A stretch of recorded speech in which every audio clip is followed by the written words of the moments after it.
What is the meaning of life? Depends. Welcome, fellow spiritualists, to a cinematic pilgrimage like no other. As we gather in the sacred theater of storytelling, prepare to witness a parade of 18 spiritual characters who navigate the celluloid cosmos with robes as majestic as their wisdom. But hold on to your popcorn, for the real marvels lie within. Stay tuned as the ethereal curtain rises, revealing the divine traits that turn these characters into celestial tour guides on our journey to enlightenment. I'm Ren. I'm Gail, and this is What It Takes to Be. Let's get this party started! What's the answer? It depends. In Mother Teresa, the name of God's poor, Mother Teresa reminds us that even saints need a sense of humor. She turned caring for the needy into a divine comedy with a wardrobe that screamed, "Holy sheep!" Mother Teresa's idea of a spa day was tending to the sick and feeding the hungry, confessing that she had the patience of a saint and the sass of a sitcom star. She made charity work look like a heavenly stand-up routine. What's the answer? It depends.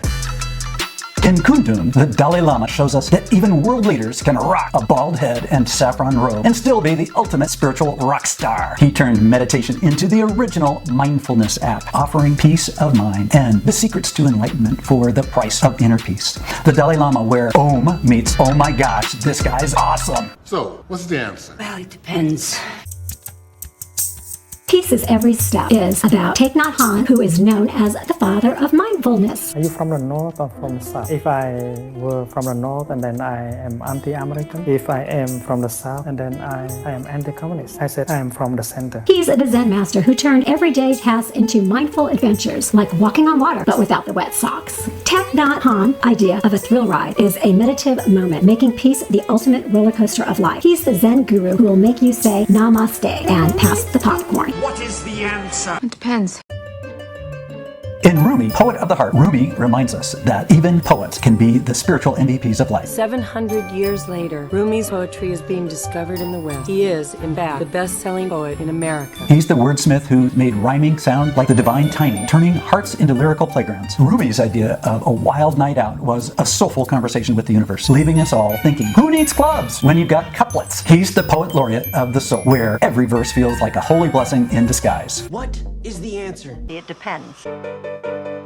In Brother, Sun, Sister, Moon, Saint Francis of Assisi teaches us that even saints can embrace nature with the enthusiasm of a kid in a candy store. He turned poverty into a fashion statement, rocking a beggar's robe like it was high couture. Saint Francis's idea of a royal banquet was sharing a picnic with woodland creatures, validating that sometimes the real feast is the one for the soul. He's the patron saint of eco-friendly sheep. What's the answer? Depends. In the light, Swami Vivekananda shows us even spiritual gurus can be as cool as ice cream on a hot summer day. He transformed ancient wisdom into modern day wisdom, making meditation look as trendy as the latest fashion. Vivekananda's ideas of power nap was a transcendental journey, leaving us all wondering if he had a hotline to the universe. He's the Swami who made enlightenment the ultimate mind-blowing experience. So what's the answer? Depends. In Awake, the life of Yogananda, Yogananda shows that even spiritual masters have their own kind of superhero origin stories. He turned meditation into a cape and mantra into a secret power, establishing that the real way to awaken is with a heavenly cup of coffee. Yogananda's idea of a morning routine involved transcending time and space. Move over, adventures. There's a new guru in town, and he's here to save your inner peace. What's the answer? It depends. In Wild, Wild Country, Osho, formerly known as Rajneesh, shows us that even spiritual leaders can take finding oneself to a whole new level. He turned meditation into an astral drama series complete with scandals, red robes, and a dash of Bollywood flair. Osho's idea of a retreat was a roller coaster ride through enlightenment, leaving us all wondering if the path to inner peace should come with a popcorn bucket. He's the guru who made spirituality a wild adventure. What's the answer? Well, it depends. Who are you to even think you can know the difference between good and evil? I'm just a messenger. In The Messenger, the story of Joan of Arc, Saint Joan of Arc proves that even medieval heroines can rock armor and a don't mess with me attitude. She turned divine guidance into the ultimate GPS system, leading armies with more confidence than someone using Siri. Joan's idea of a mission briefing was a heavenly chat, leaving us all thinking, who needs a battle plan when you've got angels on speed dial? She's the saint who made saving Francis look like a holy quest. What's the right answer? It depends. I'm so happy to have found you at last.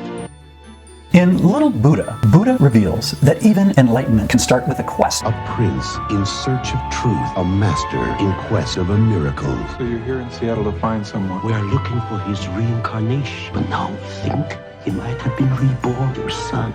He turns sitting still into the ultimate adventure with more profound insights than Indiana Jones. Buddha's idea of a treasure map was the Eightfold Path, leaving us all thinking, who needs pirate gold when you can find inner peace? He's the spiritual sage who showed us that nirvana is just a deep breath away. So what's the answer? I don't know. What is the answer? It depends. 3. Ramana Maharshi, the sage of Arunachala. Ramana Maharshi reminds us that even spiritual sages can remain remarkably calm in the midst of chaos. He turned inner peace into an extreme sport, meditating so deeply you'd think he'd invent the snooze button for the soul. Ramana's idea of a Netflix binge was a marathon of cosmic contemplation, leaving us all thinking, who needs TV dramas when you've got this guy for company? He's the sage who made serenity look like it's a breeze. What's the answer?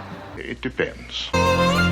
In Nanak Shah Fakir, Guru Nanak shows that even spiritual leaders can have a knack for turning water into wisdom, and wisdom into witty one-liners. He turned enlightenment into a heavenly comedy routine, where his divine punchlines left everyone in stitches of spiritual laughter. Guru Nanak's idea of a sermon was a stand-up act, displaying that he had the original recipe for divine humor. He's the sage who made the cosmos chuckle. Holy anagrams, what's the answer?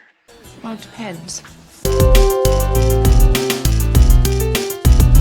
In Hare Krishna, the mantra, the movement, the Swami who started it all, Swami Prabhupada shows that even spiritual leaders can groove to the beat. He turned devotion into a celestial dance party, the Hare Krishna chant as the ultimate earworm. Prabhupada's idea of a pilgrimage was a divine disco, showing that spirituality and boogieing can coexist. He's the Swami who made meditation feel like a celestial conga line. Yeah, what's the answer? It depends. And Shirdi K. Sai Baba of Shirdi demonstrates that even spiritual gurus have a flair for theatrics. He turns simple teachings into divine magic tricks, leaving his followers wondering if he moonlighted as a mystical magician. Sai Baba's idea of a sermon was a stellar performance, a testament that he had the original recipe for turning water into holy wine. He's the sage who made spirituality look like a divine stage act. What's the answer? It depends. In Darshan, the embrace, Ama Mata Amarita Nada Mayi reminds us that even hugging can be a spiritual experience. She turned simple embraces into divine bear hugs, leaving us all thinking, why settle for earthly hugs when you can get a galactic cuddle from Ama? Her idea of a group hug was a soul recharging session, confirming that love and spirituality go hand in hand, literally. She's the hugging guru who makes warmth radiate through every squeeze. What is the real answer? To share our knowledge, our spirit, and our traits. On this divine cinematic journey, we find ourselves not only entertained, but also enlightened. These spiritual movie stars, with their robes and radiance, have shown us that a dash of humility, a sprinkle of wisdom, and a splash of compassion can turn any ordinary script into a blockbuster of the soul. So whether you're seeking nirvana or just a good laugh, remember, in the cosmic theater of life, we're all just playing our part in the ultimate cosmic blockbuster. Watch next our video on the spiritual people.